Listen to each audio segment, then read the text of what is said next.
Bonjour et bienvenue, c'est le brief présidentiel 2017, toute l'actualité de la campagne en 6 minutes en vidéo sur lefigaro.fr.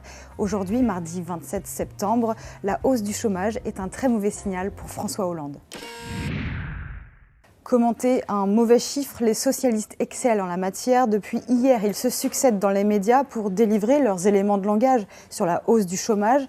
François Hollande a dit, on le répète, qu'il se représenterait s'il parvenait à inverser cette courbe du chômage. Sans surprise, ses fidèles minimisent avec des arguments toujours plus surprenants. La ministre du Travail, Myriam El Khomri, estime que le gouvernement n'est pas responsable, mais plutôt les mauvais chiffres du tourisme cet été. Et pourquoi pas la météo, c'est le prétexte avancé par Marisol Touraine. 50 000 chômeurs de plus, c'est un résultat décevant, inattendu d'ailleurs, je dois le dire.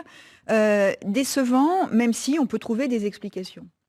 On peut trouver des explications conjoncturelles, les attentats terroristes, la météo qui a été mauvaise, les inondations, enfin toute une série de facteurs. Il n'empêche que ces résultats sont décevants. Tous à la rescousse de François Hollande. Pour Bruno Le Roux, le patron des députés socialistes, c'est la tendance sur le long terme qui compte pour le chômage. Il assure que les indicateurs sont au vert et reprend le « ça va mieux » de François Hollande. Que veut dire ce chiffre ? Qu'il y a depuis maintenant, depuis le début de l'année, un peu même avant, une stabilisation du chômage. Un peu moins de 11 000 depuis le début de l'année, ça ne suffit pas. Ce n'est pas la décrue. Pour autant, les indicateurs sont au vert. La question du moral tel qu'elle est mesurée, la question de l'investissement dans les entreprises, les capacités productives, cela va mieux. Et cela va mieux et cela peut se constater. Pendant ce temps, Jean-Jacques Bourdin a encore réussi à piéger son invité politique. La députée FN Marion Maréchal Le Pen a séché sur le nombre d'habitants de la région Provence-Alpes-Côte d'Azur. Elle était pourtant candidate à la présidence de cette même région en décembre dernier. Combien d'habitants en région Provence-Alpes-Côte d'Azur ? J'ai plus le chiffre exact, mais c'est autour de 2 millions, quelque chose comme ça. Vous dites 2 millions d'habitants en Provence-Alpes-Côte d'Azur, oui, Marion Maréchal Le Pen ? Il me semble que oui. 2 millions d'habitants ? Oui, peut-être un peu plus que ça, je sais plus. Vous avez voulu être présidente de la région ? Oui, d'accord. Alors vous voulez Combien d'habitants en région Provence-Alpes-Côte d'Azur ? Mais je n'ai plus le chiffre exact moi, en je vous tête. dis, il y en a 5. D'accord, très bien. Et non pas 2 millions, oui, 5 écoutez, millions d'habitants. La primaire à droite, c'est aussi la confrontation des styles et des personnalités. Alain Juppé est souvent présenté comme un candidat mou, ou en tout cas plus modéré que ses adversaires, qui n'hésitent pas, eux, de leur côté, à multiplier les bons mots, les formules choc pour faire parler d'eux. La mode est au choc. Je sais que certains disent que je ne vais pas assez loin, a reconnu Alain Juppé ce matin, qui donne un conseil pour le moins original à François Fillon. Pas de choc donc ? Non, des réformes sérieuses, des réformes programmées, des réformes annoncées à l'avance et des réformes qui seront tenues sur la durée du tisane, quinquennat. comme dit François Fillon à votre propos, Alain Juppé. Oui, attention à l'excès de vodka.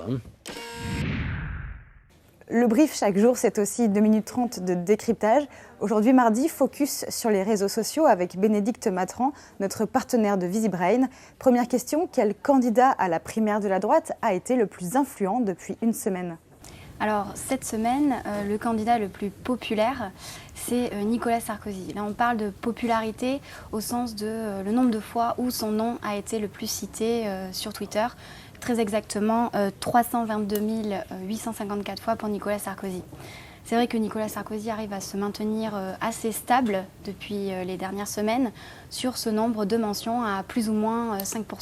Est-ce que ça veut dire que Nicolas Sarkozy est le plus actif sur les réseaux sociaux ? Alors, ça ne veut pas forcément dire que Nicolas Sarkozy est le plus actif, mais en l'occurrence, cette semaine, oui, c'est celui qui a publié le plus de tweets. On est à 105 tweets pour Nicolas Sarkozy. Et il est suivi de Jean-Frédéric Poisson, qui a publié 61 tweets. Est-ce que par rapport à la semaine dernière, des candidats ont gagné en influence ou au contraire perdu ? Alors, l'influence peut être définie de différentes manières. Si on parle de l'influence d'un candidat sur Twitter, donc ça va être sa capacité à avoir de l'impact dès qu'il prend la parole, c'est encore Nicolas Sarkozy qui est devant. C'est-à-dire que ses tweets vont en moyenne être plus repris que les tweets de ses concurrents. On est environ à 220 retweets par tweet pour Nicolas Sarkozy et il est suivi cette semaine par François Fillon qui est plutôt sur 126 retweets par tweet. Et je crois que la déclaration qui a fait le plus de bruit sur Twitter, c'est encore une fois signé Nicolas Sarkozy. Tout à fait. C'est sa fameuse déclaration sur nos ancêtres les Gaulois qui a fait tout candidat confondu le plus de bruit sur les réseaux sociaux et notamment sur Twitter. Et en particulier la réponse de son ancien ministre Ramayad qui a répondu, je cite, « Avec mes origines gauloises enfin reconnues, impossible désormais pour moi de côtoyer ce sang mêlé qu'est Nicolas Sarkozy. » Donc là, on parle de plus de 1200 retweets pour ce commentaire-là. Bénédicte Matran, merci beaucoup. On se retrouve la semaine prochaine. Merci. Et au programme des meetings ce soir, Alain Juppé est dans l'Hérault cet après-midi à Castelnau-le-Lay. Bruno Le Maire est à Paris dans le 5e arrondissement pour une réunion sur le travail.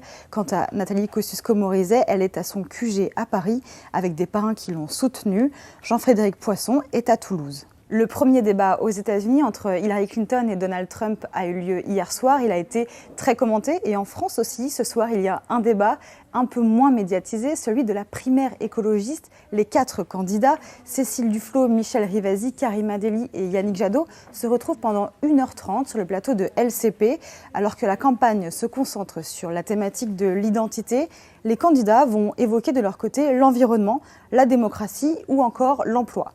Merci à tous de nous avoir suivis et à demain.